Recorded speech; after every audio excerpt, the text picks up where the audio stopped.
Yes. Now, the subject of employment is something that is very close to the hearts of many Kenyans out there. And one of the recent things that has come out and has had a lot of interest from a lot of Kenyans is the Kazimu program. A lot of Kenyans are enamored with the idea of going out and finding opportunities and finding resources that they can bring back to the country to change their lives and that of their loved ones. Tonight, we speak to the man entrusted with fixing Kenya's jobs crisis, both abroad and at home. Karibu sana Bwana CS. Asante sana, I'm very happy to be here. Thank you very much. Now, one of the things that I think we need to know, at some point it was known that the Kazimu program was one of the, if I may call it, a silver bullet in the arsenal of the government against unemployment. And it still is. But sometimes, I mean, on the ground, a lot of Kenyans feel like it's sounding like a lot of broken promises, a lot of... Well, I think people need to have patience. Mm-hmm. People have to know that there's a system to everything and that it is a new process that has just started. Mm-hmm. You know, we're not talking about something that was made big for many years. This is something that now President William Ruto has decided in his government that this is going to be a matter of priority. And my job is to steer it towards that area. We have just started the journey. Okay. When you start a journey, it's going to have a bit of hiccups here and there, but they're not very many. But majority, and actually I'm very happy. If you ask me how we are doing, I'll tell you we are like at B+, if not A. We are succeeding. You cannot concentrate on the 10% problem and disregard the 90% success. So the success is higher than the challenges. But we're meeting the challenges because we want to have a 100% score. All right. One would ask, in light of the recent cases that we've seen especially from the Gulf, isn't there a danger in aggressively pushing for labor export before securing adequate protection for workers? I think it depends. You know, it depends because I've been to the Gulf, I've been to many countries. I worked in the Gulf myself. Mm-hmm. That's where Kibaki found me. I had a very good job. I worked with many Kenyans. I was paid very, very well. And I realized that many Kenyans are working overseas and doing very well, superbly well. In the US, in the Gulf, in Dubai, in Saudi, everywhere. I've been to Saudi and met people working as chefs, and they said they are wonderful jobs. They're working as bankers, hoteliers, they're in the accounting industry, they're in all sectors, you know. But the problem has arisen is basically on domestic workers. Mm-hmm. So it's one sector that is a problem. Why is not so? Not the whole sector. Why is that is what I'm trying to crack. You know, it is bothering me and I'm trying to crack it. And we're working closely with the Saudi government and we're working with others to find out why is it that out of thousands of Kenyans who are working in Saudi, who are very happy and very comfortable, why is it a small section has a recurring issue? Any insights so far from what you found? I think there's maybe the system, the way it was set up, the way people started traveling a long time ago. Maybe there's a cultural aspect, maybe there's a reporting aspect, maybe there's a protection aspect, maybe there's a training aspect. So there are many theories around it. And so I am trying to be as objective as I am. And I want it to be based on real research. So I don't want to declare something here and it becomes that's not the reason. But it is a matter of concern to me, and it's a matter of concern to the government of William Ruto when one sector by itself seems to be ruining, all the other sectors. Right, and so a lot of the people that go to do domestic work are women. Women in Africa and in Kenya are actually the pillars of our communities. Mm-hmm. So you can understand when something bad happens to this one woman, this breadwinner, anything happens to any of our mothers or girls, Absolutely. It's very emotive and it's very important. And so I don't want to see Kenyan girls dying. Right. Kenyan women dying or being hurt. You know, when you're a father, you have girls, you have daughters, you have a mother, you have sisters. You know, it's very painful. And so I just want to assure Kenyans that this is on top of my desk. You know, it is the top document. All right. And I'm working closely with others to ensure that this is sorted out. All right. Diplomatically, we are working on it, quietly to find out a few solutions of what needs to be done. Mm-hmm. But it's also a regional problem.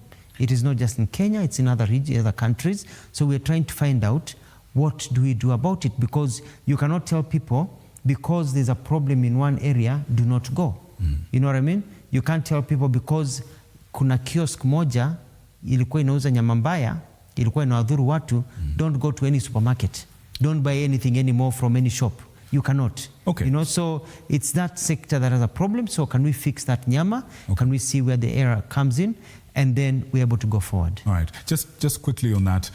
So in the interim, as you and your team are working on this issue, can you be able to tell Kenyans when they can expect a definitive answer on why this particular sector is an issue? I would say if you may, just one more. And would you give an assurance on what the ministry is doing to make sure that a Kenyan made in, say, Riyadh or Doha or any other places will not become the next horror viral story? What I can tell Kenyans is that we have improved the system. I have new labor attaches in these countries. We are doing better training for our people. We are monitoring. And there are decisions that we are making in terms of what needs to change that I don't want to announce here. Okay. But I can assure Kenyans that the livelihood, the good life, the happiness of Kenyans overseas, especially domestic workers, is very important to me. And to tell Kenyans that Saudi Arabia is a friendly country to us, and they have offered very many Kenyans jobs who are doing splendid jobs and educating their children, doing whatever, and working different sectors, and they still are open to Kenya to go and work there. You go to Saudi, you'll find Americans, Australians, you find Germans working there, you find people from all over the African continent, South Africans, Ugandans, Ethiopians, Algerians, they are working in that country, very happy. So if all these people are working happily, why is there a problem in one sector? And why us? And what can we do about it? You know what I mean? And see how did the others solve the problem? Because I found out it's a problem that others also faced. Okay. So it's not just unique to Kenya. Okay. So I'm trying to find it. So we cannot demonize this country. No, in a few months. In a few months. In a few months, I'll have come up with a program that ensures that things are taken better of here. And I want to finally just tell Kenyans that unajua, you just reminded me in your intro, maswali kwa wanafunzi by mwalimu, I think Onyango Joel. There's a James Onyango Joel. Right. And there's a song they used to say, someni kwa nguvu, muongeze pia bidii, mwisho wa kusoma, mtapata kazi nzuri sana. You know? So we have to get Kenyans to that place, because for many years, for 25 years, probably 25, nearly going to 30 years, the rate of production of people into the marketplace has always been higher than the jobs that have been created. When you see President William Ruto, talking very hard about getting the housing program going, kazi kwa ground. When you hear about revival of the economy, being the 6th largest economy in Africa from number 8, when you talk about the changes that are being done in agriculture, when you look at all the things that are happening are to grow this economy such that it can absorb labor. When you have the president pushing on industrialization, on the aspects of manufacturing, on what is being made in all these counties, it is all about mtapata kazi nzuri sana baada ya kusoma.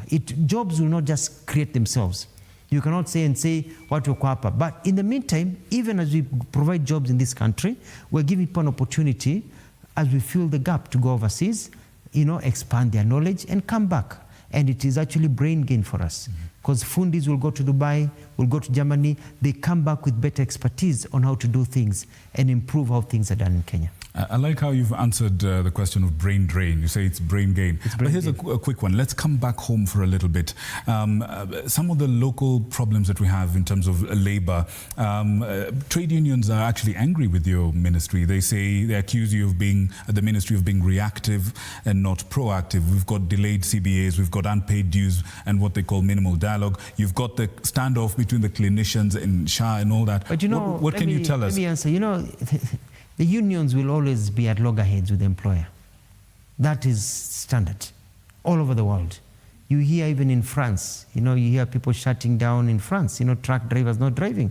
You hear about health issues in France. You hear about in Germany. I was in Germany with the president when the train workers all went on strike. The streets were deserted. You hear about strikes in the US. You hear strikes in England. You hear the CBA union issue is a continuous problem.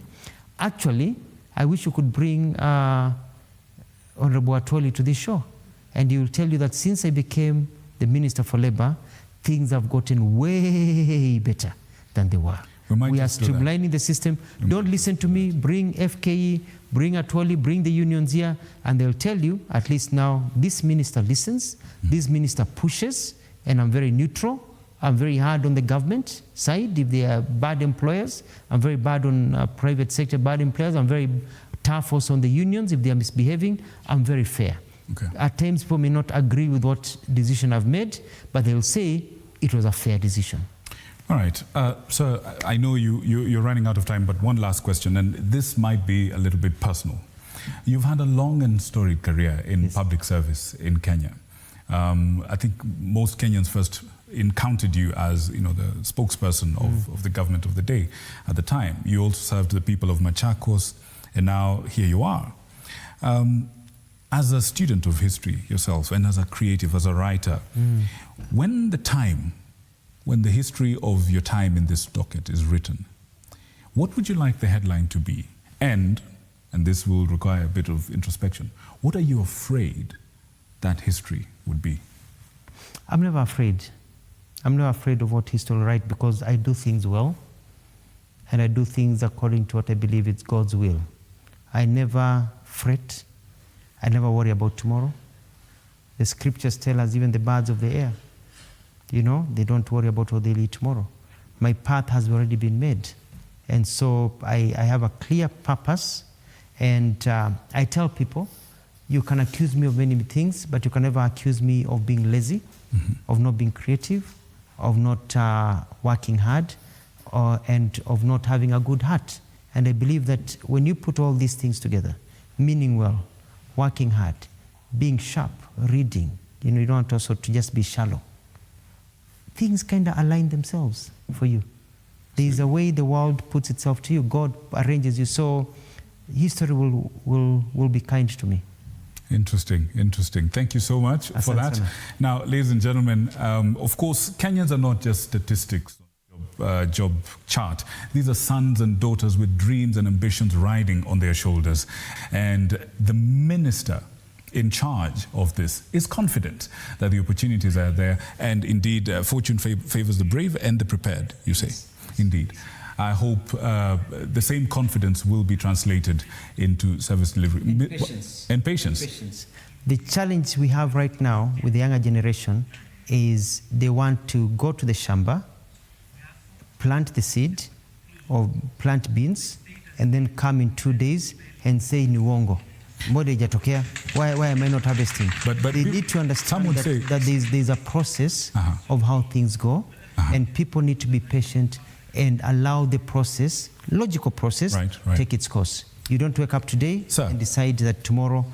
Fair enough. Quick one, just on that. Yes. Fair enough. But, one of the criticisms of the Gen Z generation, so to speak, has been what you're describing, which is, a lack of patience. But one would argue that they would like to see results much faster. They've seen it, with technology. Yeah, but you see... It's possible to do it faster. It's possible.